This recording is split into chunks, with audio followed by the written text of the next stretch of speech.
Hey, how's it going? It's Alan. Welcome back to my video channel. Today's video is all about stress. What is it exactly, and how can we get rid of it or use it to become the fuel to go after the things that we want in our lives? The reason why I'm talking about stress is because just talking to a lot of my friends, family, talking to a lot of people that I know and work with, I find that one of the most common things that come up in conversations is stress. It becomes the reason why a lot of people say they can't have what they want. They can't have the girl that they want to go meet. They can't have the relationship they want to attain. They don't have the income or the job, or it's too stressful to go after that business that they want. Like, everybody's got a different thing that they want to go after, right? You watching this video, you're probably feeling the same way.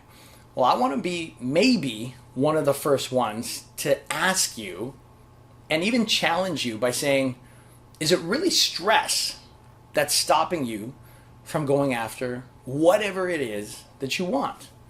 And the reason why I ask this is because I recently heard this talk from one of the guys that I love to listen and follow and learn from. You probably heard his name before. His name's Tony Robbins, really famous personal development coach.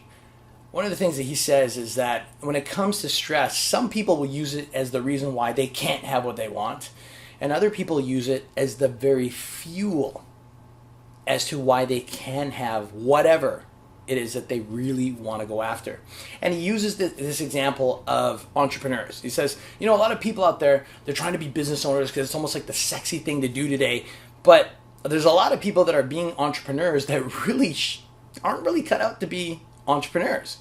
And I thought, well, how do you know? Like, what's the difference? And he goes on to say that a person is meant or really good or could be really good at entrepreneurship, like working for themselves, starting their own companies, writing their own paychecks, when, for example, they've got the ability to let the best out of them when their back's up against the wall, when a deadline's coming up, when they're running out of money, running out of resources, and they instantly need to come up with an answer, create a result, or else they lose everything that they've got.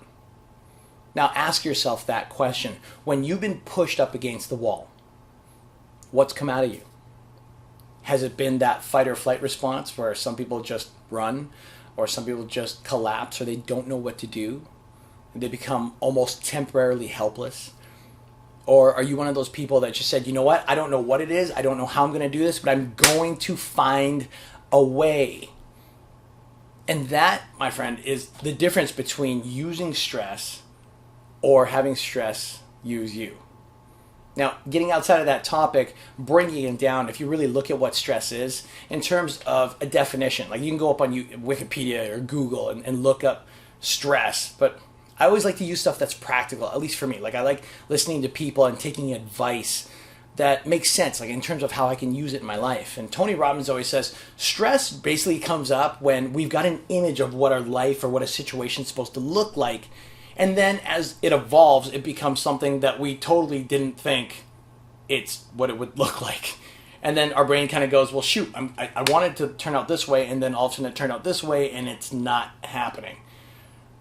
So that's his definition of stress. Looking at other people, so another guy, I'll tell you his name later on because off the top of my head I forgot, but he's a really, really intriguing person. He said, if you look at the mechanics of stress, like how the mind creates it, he goes, it usually comes up in three major categories. Number one, we have this image of whatever it is that's stressing us out. It's usually moving, it's usually in color, it's usually more than lifelike size, and it's usually right in front of our face.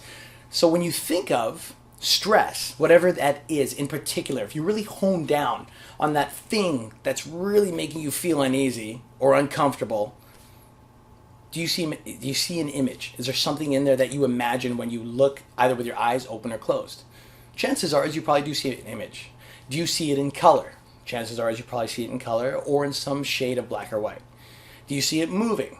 Chances are you probably do, or it's probably some sort of still shot that's like captured, a moment that's captured in your head. Do you hear any sounds? Chances are you probably hear some sounds, or you might hear absolutely nothing, like it's playing almost like one of those old 1900 black and white movies.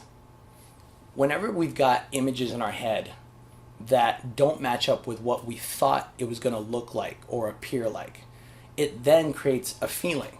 And that feeling is usually some sort of negative impact that ends up feeling like a heavy feeling on your chest, or sometimes it makes your stomach feel all wound up.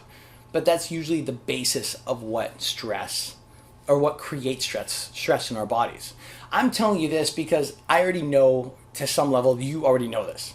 The question is, do you know also how to utilize that systematic approach to how your body produces stress?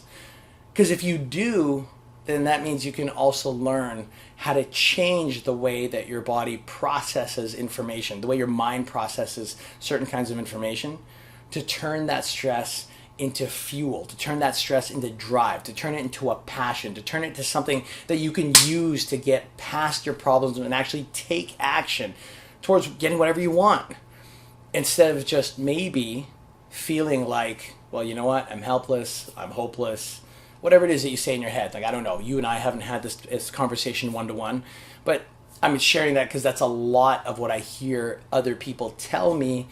That's why a lot of people end up coming to me asking me for this kind of advice. And I just want to share this with you. So I'm not going to make this video too much longer, but I want to close off with this. I want to ask you, when you feel stressed out, number one, what do you imagine in your mind? And whatever it is that you imagine, is it far away from you? Is it an image that's far away from you, or is it close to you? Is it moving, or is it still? Is it bright in its colors, or is it kind of dim? And just notice what those are, and then ask yourself, as you imagine that scene, whatever it looks like, of whatever's stressing you out, what feeling comes through you in your body? If you can answer that for me, not even for me, but more so for yourself, then on the next video, I can talk to you a little bit about how to restructure some of those thoughts that go through your mind, so you can finally start to take more control over that stress and use that stress as an energy source, which is what it's really meant to be, instead of that energy source using you and making you feel ways that probably don't really empower you to go out and do the things that you want to do. Think about those things, answer those questions for yourself, and I'll see you on the next video.